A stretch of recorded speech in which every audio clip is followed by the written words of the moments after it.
Hello everyone, it's time for another video here, and time to introduce the latest to my fleet.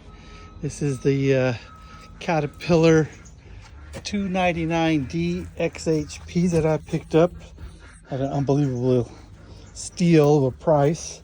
So I won't even tell you how much it cost. So I took it out on a test run a couple of times.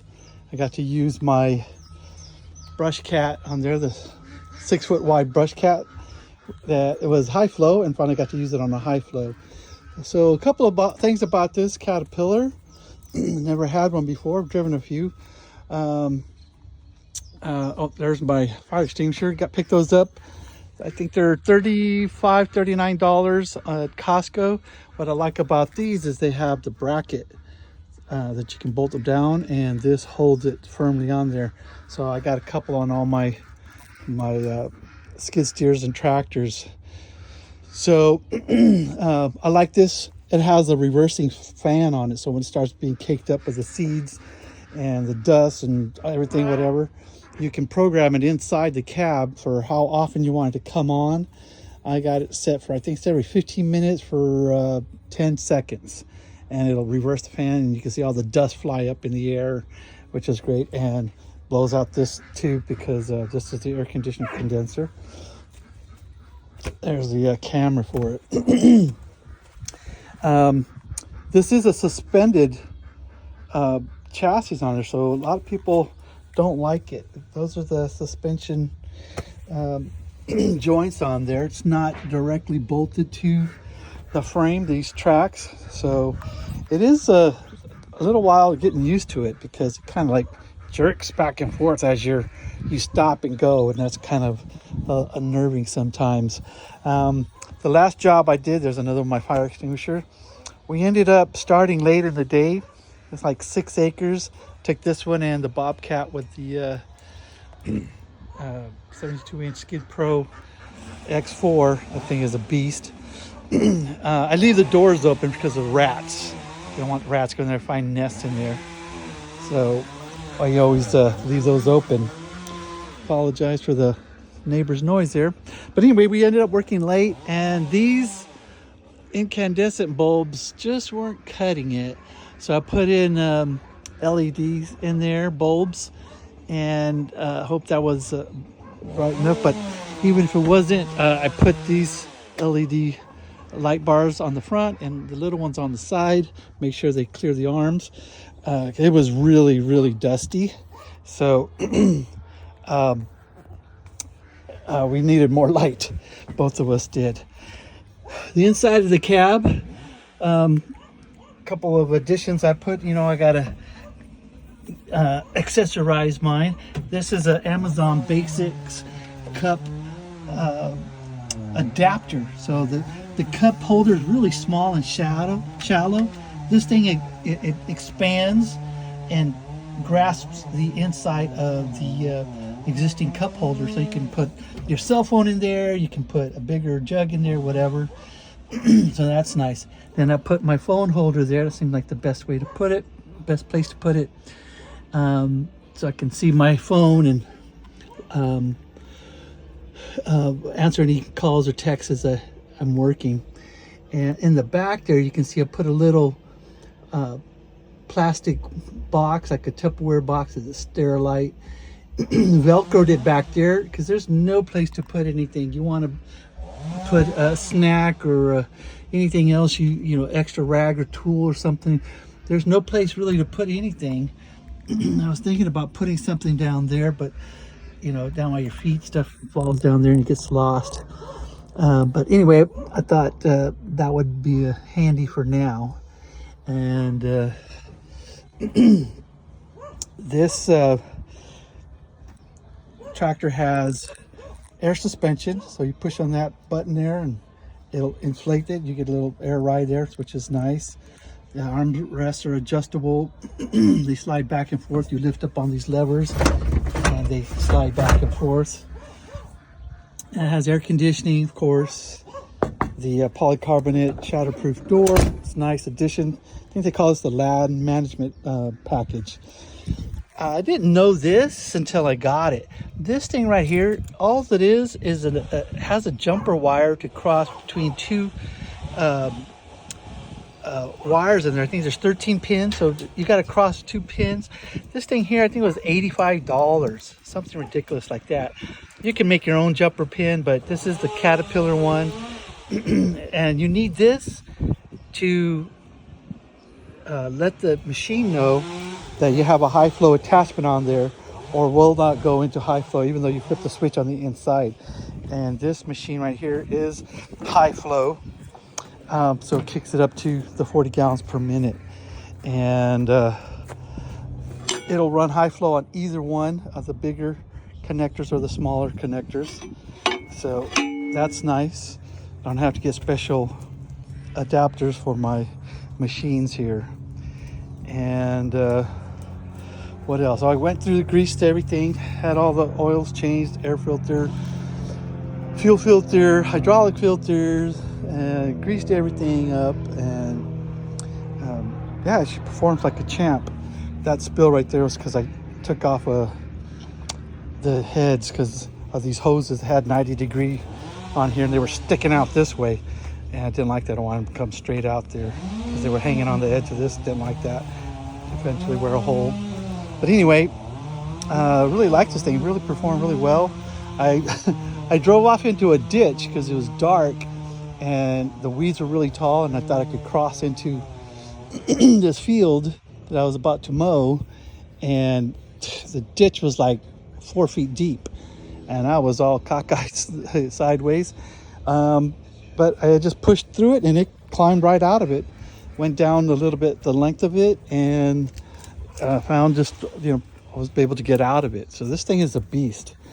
110 horsepower.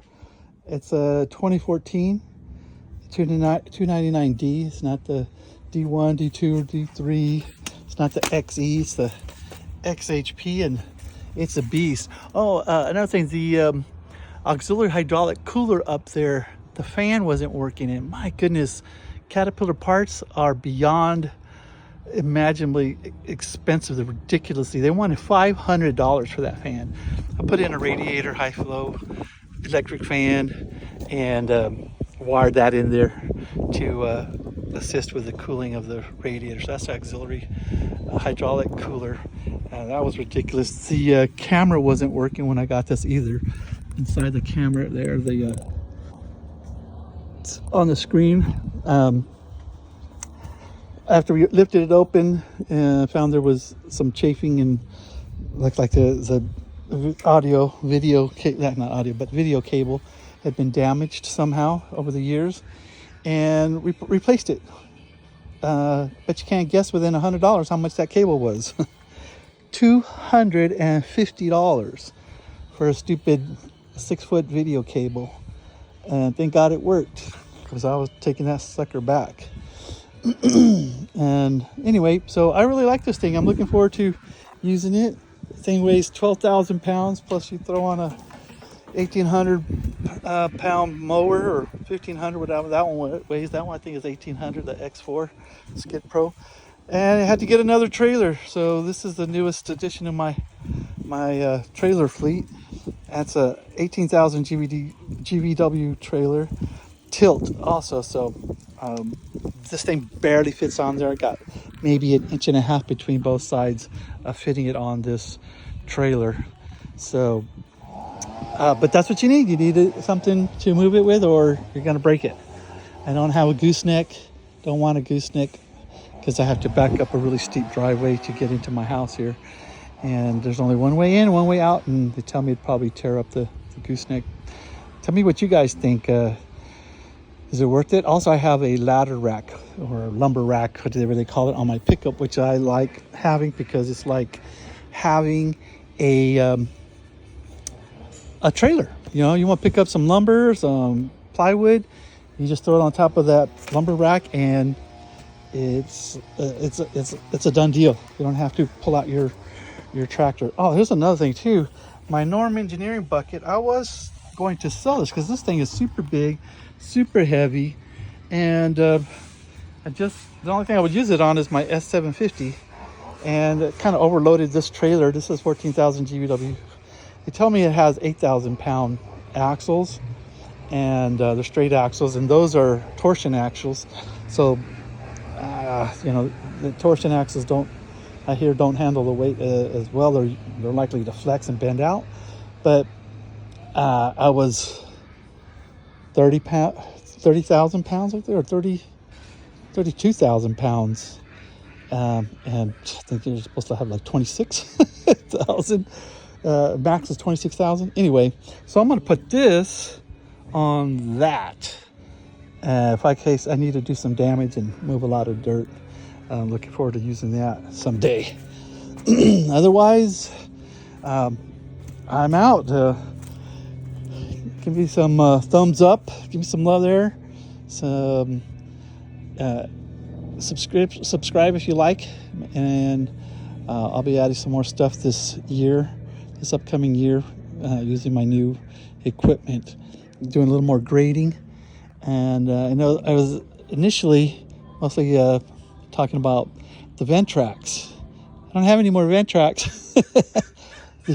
I guess I just moved up to the big boys. They do have a place, but like I said, it's mostly for mowing, and that's what I use this thing for, the Altos 766i. I really like that thing. Again, I leave it open so the rats don't make a nest in there. Do the trickle charger on there. But this thing handles the hills and the smaller places I need to get to. But if I need to do big stuff or more than a couple acres, you know, I take out my big Kubota. That one right there, that has like a almost an 8-foot mower on there. Air conditioned cab. I love that thing, and I have the grapple on the front. So if I need to pick anything up, move it out of the way, rock or a log or a branch, or knock a tree over, and I have that on the front of my tractor to do that. But rough stuff, I think I'll be using the Cat or the Bobcat, and using the T450 mostly for grading. And I got this Hydro bucket too. Picked that up from a guy. They had a little ASV. It was too big for their little ASV, and they were selling this one, so I got a good deal on this thing. So I'm looking forward to trying that out. I've used it just roughly here in my yard, and I've seen a lot of videos, and I'm looking forward to trying that out and grading, because it's just a little bit wider than the tracks of my Bobcat. So if you have any questions on this, let me know. If you want to see me try something, leave me a comment on what I could do for it, because I've been mostly using this thing, the ABI rake, ABI SR3. This thing is awesome. This is by far my favorite tool for grading. This thing is almost 8 foot wide, and this comb, when you put it perpendicular to the ground and back drag on float, you can move so much material, dirt, so if you're trying to cut down a high spot, this will do it. And it allows enough material to flow through the fingers there that leaves it pulverized and looking really good. And you just keep going over it until you get the right contour that you want, the right elevation. And you can push with this thing too. And compared to a Harley rake, this is why I went with this instead of a Harley rake. It only has 2 cylinders. There's one and there. That's the only moving parts. These other things, they move the little rock catcher right there, back there, that it's on a hinge.